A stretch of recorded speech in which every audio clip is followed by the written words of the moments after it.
la difficulté qu'il y a à entreprendre au Cameroun. Oui. Alors, jusqu'où va cette difficulté-là pour la femme que vous êtes ou alors pour la jeune femme que vous êtes? La difficulté d'entreprendre, elle est vraiment très palpable. Tu le vois tous les jours. Je vais dire que ce soit au niveau des financements, que ce soit au niveau des idées, tu fais même que quelqu'un puisse croire en ton projet, parce qu'il y a beaucoup de préjugés quand il s'agit de femmes. Non, tu pourras pas. Ah bah après, si on te finance, tu vas tomber enceinte, tu pourras plus faire ton activité. Il y a tellement de préjugés dus au sexe en fait que ça rend le travail de la femme. La femme doit travailler 2 fois plus pour pouvoir entreprendre qu'un homme, par exemple. Mais encore plus, on est trop limité dans un secteur d'activité. C'est pour ça que je vous faisais un clin d'œil en disant que les cosmétiques sont vraiment pris par les femmes. Pourquoi? Parce que lorsque les femmes veulent entreprendre dans d'autres, vous allez, par exemple, très très peu voir des femmes dans le milieu du pétrole, par exemple. Je pense qu'il n'y en a même pas au Cameroun des femmes qui entreprennent dans le pétrole.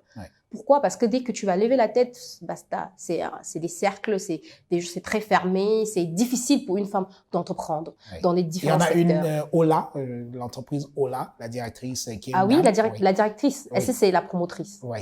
Bon. Est-ce que c'est la promotrice? Ça, je vais vérifier. Ok. Donc, c'est difficile pour les femmes d'entreprendre dans d'autres secteurs. Donc, généralement, elles vont se contenter des secteurs les plus faciles, la coiffure, la cosmétique et tout. Mais c'est pas notre combat. Notre combat est que les femmes puissent, puisque vous avez parlé surtout des femmes, qu'elles puissent sortir de cela, d'entreprendre ailleurs, qu'elles puissent avoir des projets beaucoup plus ambitieux, beaucoup plus audacieux, j'ai envie de dire.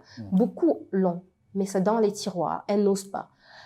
Encore une difficulté, c'est, comme je disais tantôt, les finances. C'est très difficile, les finances. On ne fait pas facilement confiance aux femmes quand il s'agit de finances. Déjà, on demande des garanties, les banques demandent des garanties extrêmement énormes. Je vais dire, quand on demande un titre foncier et que tu as à peine 22, 23 ans, bah, c'est pas facile d'entreprendre. Ou encore, pour ceux qui veulent passer de l'informel au formel. Parce que moi, Norishka a été informel pendant un bon bout de temps. On est entré dans le formel peut-être 2 ans après le début de nos activités. Oui. Même cette transition, bien que le ministère du Commerce a fait des facilités, ça reste toujours très coûteux. La réalité sur le terrain est tout autre que ce qui est écrit dans les textes. Aujourd'hui, pour ouvrir un établissement, dans les textes, c'est écrit 75 000 francs CFA à tout casser, mais en réalité, vous payez environ 180 à 200 000 pour pouvoir ouvrir un établissement. Ça c'est juste pour pouvoir ouvrir votre entreprise. On ne parle pas des démarches qu'il faut encore, s'il faut demander un crédit à la banque, s'il faut avoir un local. Non, on n'aide pas. Mais encore, j'ai envie de dire, le rôle d'encadrement est très important. Oui. Parce que c'est bien beau de dire, OK, c'est pas bon, il faut pas faire la répression et tout, mais il faut l'encadrement. Dans beaucoup de pays européens, américains, aux Amériques ou encore en Asie, ce qu'on a observé partout pour que les entreprises généralement émergent, c'est qu'on les laisse. C'est-à-dire quand il y a une nouvelle vague d'entrepreneuriat ou un nouveau truc qui émerge comme c'était avec la Silicon Valley à l'époque, on les a laissés d'abord. On les a laissés, on les a encadrés. C'est après, quand le secteur se développe, que l'État, je ne dis pas que l'État ne met pas des normes. Il faut mettre des normes, il faut mettre des régulations et tout ce qui va avec, mais on encadre. On prend un peu de temps pour encadrer, pour accompagner. Exactement. On accompagne. Comme le numérique aujourd'hui au Cameroun, ça reste toujours quelque chose de mystique. C'est-à-dire, le gouvernement ne sait pas comment prendre la chose. C'est toujours, ça se passe comment, on ne sait pas trop.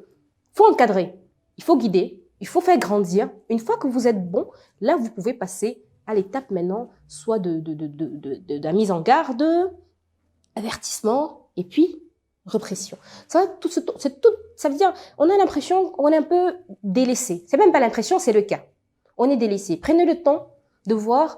Et moi, je félicite les Camerounais parce que les Camerounais et les Camerounaises sont des gens, naturellement, on est entrepreneurs. Je veux dire, on se bat plus que d'autres. Ah non, on se débrouille, on se bat. Tu vas demander à quelqu'un, qu'est-ce que tu fais? Je me bats dans la vie. Et c'est vrai, il se bat à avoir ses 1000 francs, ses 2000, ses 3000. Même la ménagère va essayer de se battre, à faire un petit truc. Mais c'est pas se battre qu'on veut. On veut des entrepreneurs qui vont rehausser le secteur économique au Cameroun. Parce que c'est le secteur privé, c'est l'entrepreneuriat qui rehausse ou qui renforce comment je vais dire, l'économie dans un pays. C'est le secteur privé, c'est pas le secteur public. Et d'ailleurs là, avec la décision du ministère public qui dit que désormais les gens qui sortent de l'UNAM ne sont plus directement dans la fonction publique, et moi tout cela c'est des entrepreneurs, hein, parce que c'est la seule issue.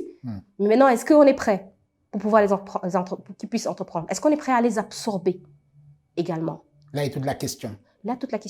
Est-ce qu'on est prêt à les absorber? Pourquoi pas penser également à les faire assez grandir aux jeunes entrepreneurs, notamment Norishka, par exemple, qui a des ambitions d'aller à l'international. Pourquoi ne pas pouvoir aussi encadrer ce genre de projet? Ça veut dire le Cameroun reste quand même une plaque très importante en Afrique centrale. C'est quoi notre avenir, nous les entrepreneurs dans l'Afrique centrale? Boa go to Doha. Allongez-vous confortablement, fermez les yeux et laissez-nous vous transporter à la World Cup FIFA Qatar 2022 pour encourager les Lions.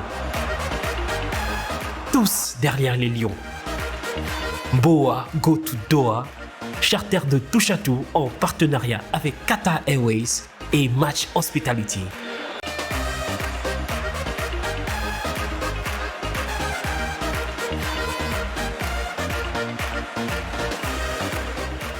Contact à Douala au 670 51 15 98 ou le 696 40 05 31, à Yaoundé au 651 15 27 27. Boa go to Doha.